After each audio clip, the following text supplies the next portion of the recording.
detailed analysis and breakdown of the video RICO Conspiracy by the Judge and the District Attorney.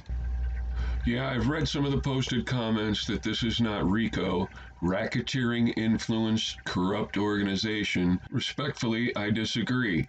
There are things called prohibited activities. That's under Title 18 of the United States Criminal Code, Section 1962, Subdivision A.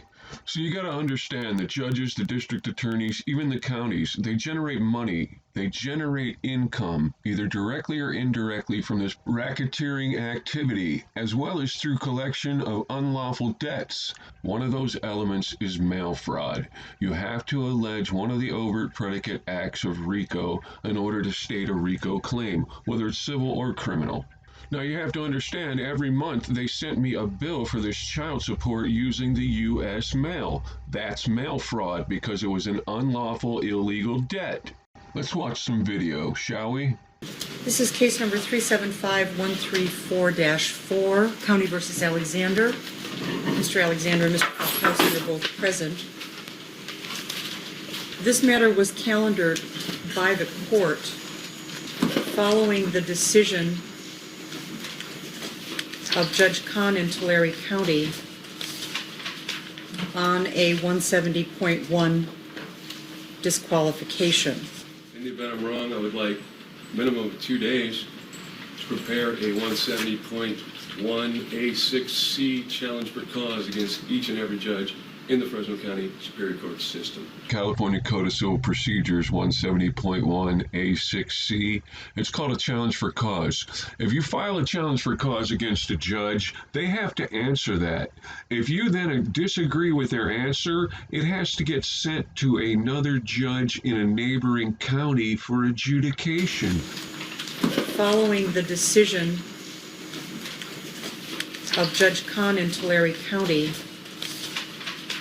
on a 170.1 disqualification.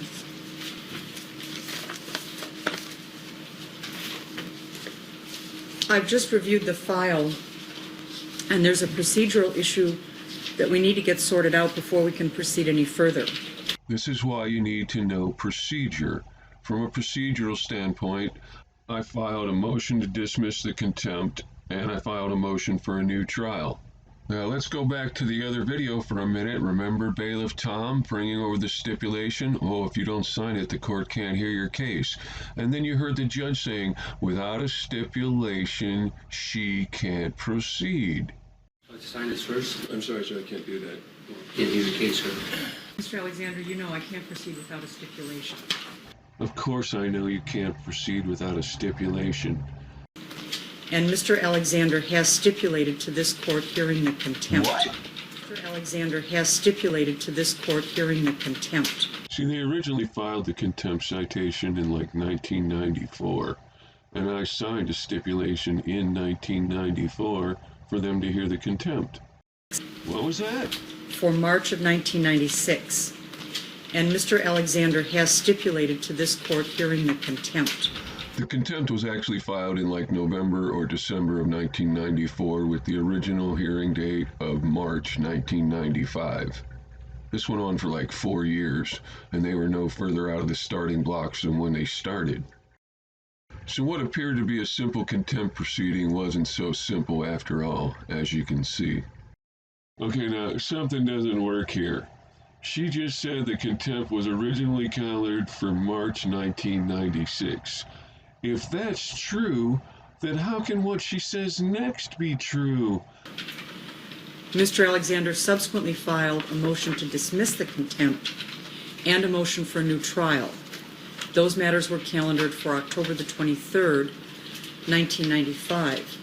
Okay, so how can the original contempt be calendared for March 1996 when Mr. Alexander filed a motion to dismiss and a motion for new trial in October 1995?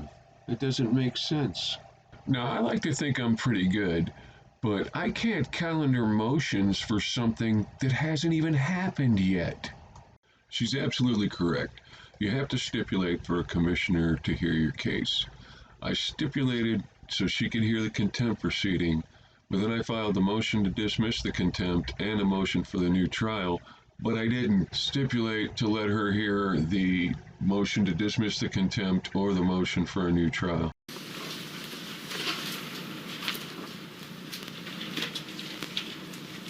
I think from a procedural standpoint, the motion to dismiss the contempt needs to be addressed before the contempt can proceed.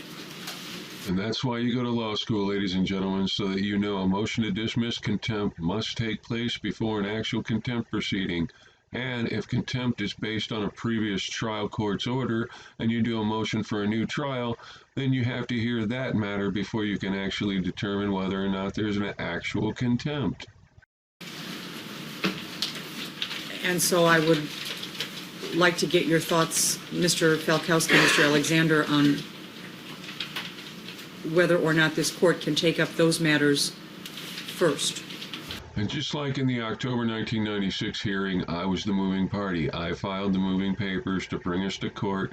So even though she mentions Mr. Falkowski, she'd like to get your opinion first, she then goes to Mr. Alexander and says, you're the moving party. See, procedure matters. Mr. Alexander is the moving party? Yes, Your Honor. I have before me a copy of the proof of service, which is the original the court would like to see, indicating the fact that Mr. Falkowski was, in fact, personally served. See, there's a document, a judicial council document available in California. It's called a proof of service. And when you have somebody served either by mail or personally served, the person that serves them fills out that proof of service under penalty of perjury, and that's sort of an affirmation to the court that, yes, this person was served. What it does is shift the burden of proof to them to say, hey, I wasn't served. Due to the complexities of this matter, Your Honor, I would ask the court to set the matter for a 2-day trial. Additionally, Your Honor, I believe probable cause will be found to grant my motion for a new trial, being able to meet the preliminary requirements set forth in statute. I'm sorry, can the court hear me over Flipper over there splashing around in his wading pool? I would need an additional 3 days on that trial, Your Honor. Then there'll be nothing left and this contempt's going to go away. On the forefront, Your Honor, I would ask that the court entertain 2 minutes of testimony from a witness who has taken time off work to appear today. Based on the fact that Mr. Falkowski has been negligent in the discharge of his duties... Okay, Mr. Alexander, just a second. This court doesn't have jurisdiction, Your Honor. I think that's a matter we should talk about. See, the mother of the children and I resolved all our issues. We resolved the child support. She was no longer getting aid, so they didn't have jurisdiction to continue billing for child support. This stipulation that the mother and I did regarding child support had been submitted to the court more than a year ago, and they refused to address it because they make money off of it. Mr. Alexander, if there is not a stipulation for this court to proceed, we will not talk about anything. I'm only trying to get the issue of the stipulation sorted out. See, again, I know process, I know the procedure. I'm not going to stipulate to let her hear the motion to dismiss or the motion for a new trial, because that ties her up. She can't do anything. See, because the mother and I stipulated the child support arrangements and the court refused to entertain that, the court no longer had any jurisdiction. That's why I make the jurisdictional argument. Mr. Falkowski, do you want to respond? I was just looking for my copy of the motion to dismiss and the motion for a new trial. So you can barely see in the video screen, but there's a large square pole, a pillar that holds up the ceiling structure. And that separates Mr. Falkowski and I. And I can't see him, I can't hear him. So I'm standing up out of my chair and trying to look around this pole. Sorry, I can't hear Mr. Falkowski, Your Honor. I was just looking for my copy of the motion. Can't see him either. You might be able to see him a little bit better from the other chair, Mr. Alexander, but if we remove the pole, none of us will be able to see anything at all. Well, I intend to move this pole, and the roof's going to come down on this place anyway, Your Honor, so now or later it doesn't matter to me. You know, it's all about body language. If you look at Mr. Folkowski's body language and you watch his antics and his mannerisms, and the same with the judge, you watch them flipping through pages and trying to look like they're in control and they know what they're doing, but they're really not. Now, look at Mr. Alexander. He's always standing there, he's always sitting there, he's always composed. He's like always ready for the next move, and no one else is. The motion was filed on October the 4th.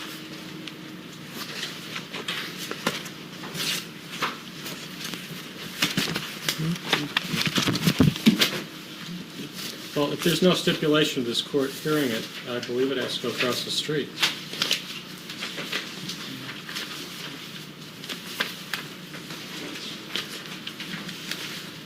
However, I would ask that after that matter is heard, that the contempt come back before this court, since the motion to disqualify the court on the contempt matter was denied. Excuse me? The 170.1 was denied, Mr. Alexander. The first one was.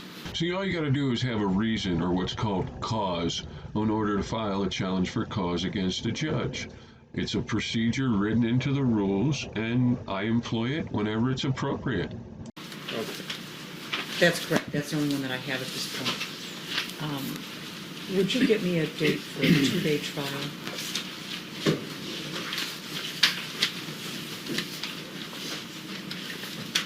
Having not as of yet, Your Honor, exercised my peremptory challenge in this matter, based on previous actions of other Superior Court judges, it's highly probable I will be exercising said peremptory challenge, or, in addition, filing a challenge for cause under 170.1A6C.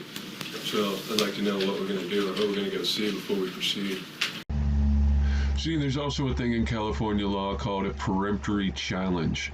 And what that means is you can challenge any judge one time, without cause, without any reason, and that's under California Code of Civil Procedures, section 170.6, known as a peremptory challenge. We're going to get a trial date. Thank you, Your Honor. Additionally, Your Honor, I would go back to the fact that based on Mr. Folkowski's negligence in the performance of his duties, as well as his reckless disregard for the truth, he has knowledge of facts that should have been presented to this court. He's aware of the fact that for almost 2 years now, the mother of the children has not been receiving public assistance. Thus, he has no jurisdiction to proceed with future billings for child support. And there it is, that word jurisdiction. Because the mother hadn't received aid for 2 years, he was operating under Welfare and Institutions Code 11375. Well, he no longer had jurisdiction under that code because she was no longer receiving aid. Now, that's not saying that the district attorney can't represent her in a child support action, but he would have had to file a new cause of action, and the reason being is because he was operating under the Welfare and Institutions Code, and that's what gave him jurisdiction. The mother of the children is here, Your Honor. Stipulations have been rendered to this court back in August of 1996, which thus far this court has refused to address. We want to put this matter to bed, Your Honor. See, a stipulation is an agreement between two parties.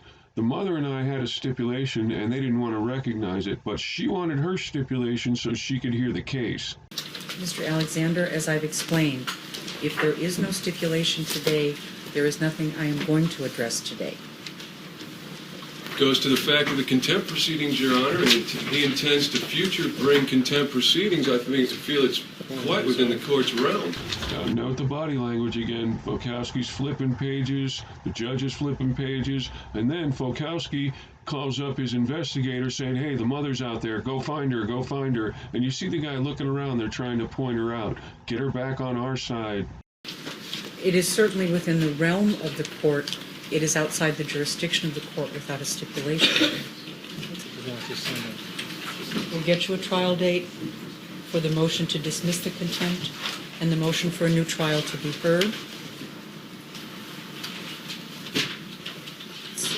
So judges are really reluctant to overturn another judge's order or ruling.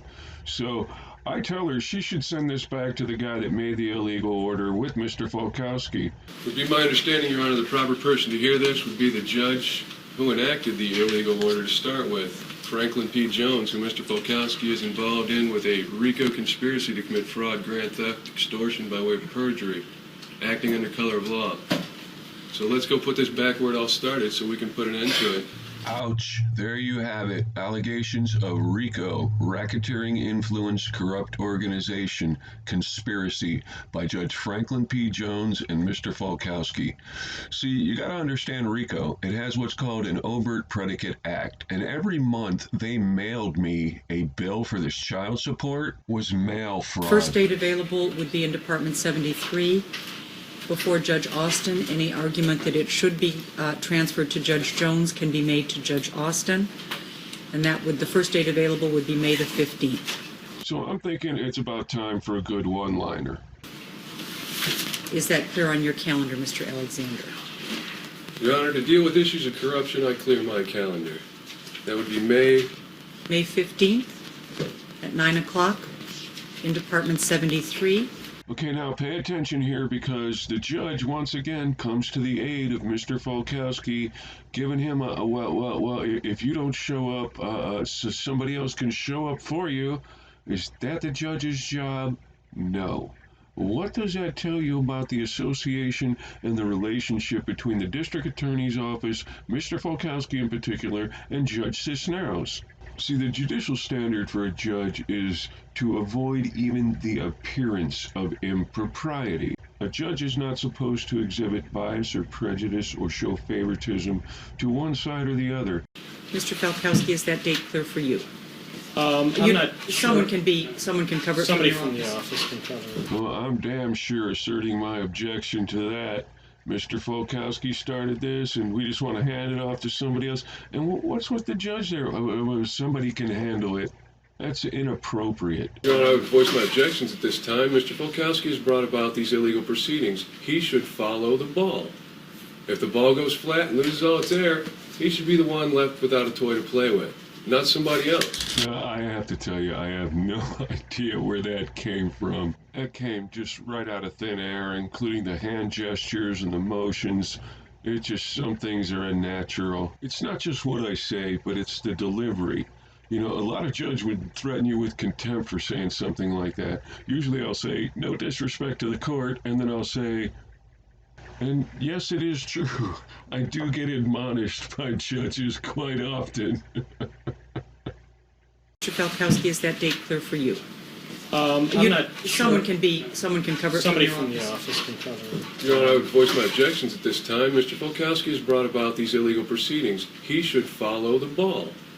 If the ball goes flat and loses all its air, he should be the one left without a toy to play with, not somebody else. So in this instance, I say, let the record reflect any other district attorney that participates in this matter is involving themselves in a RICO conspiracy.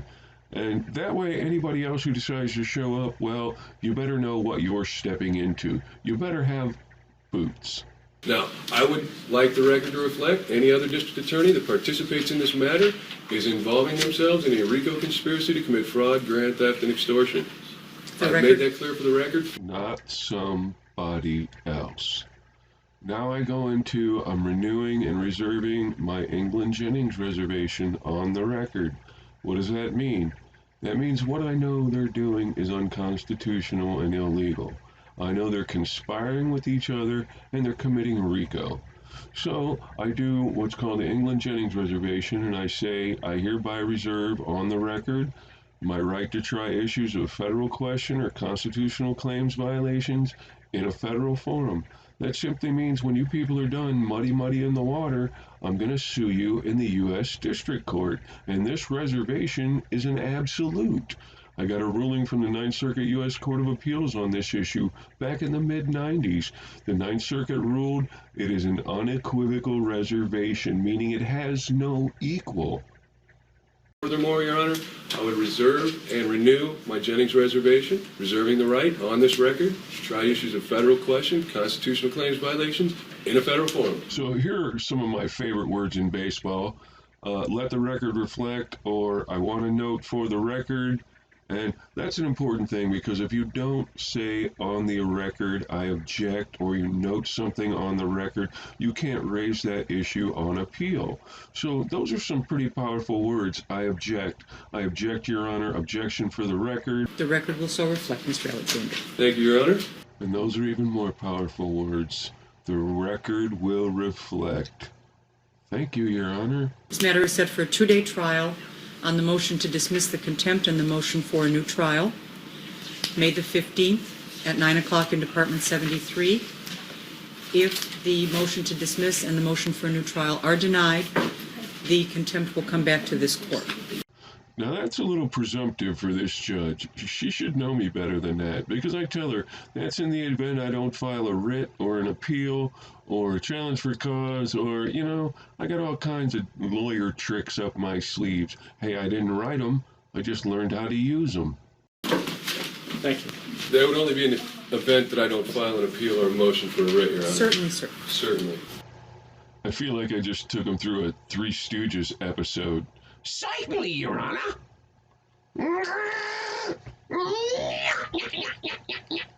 Could we call number 50 Keith Just Taylor? a second, Mr. Carrington, we need to stop the tape and get Mr. Alexander's copy of the tape for him. Yep, because that was another award-winning performance there, starring Flipper as Mr. Volkowski. Thank you, Your Honor. Enjoy your weekend. Thank you, sir. You too. Mr. Volkowski? You got work to do. Alexander rules.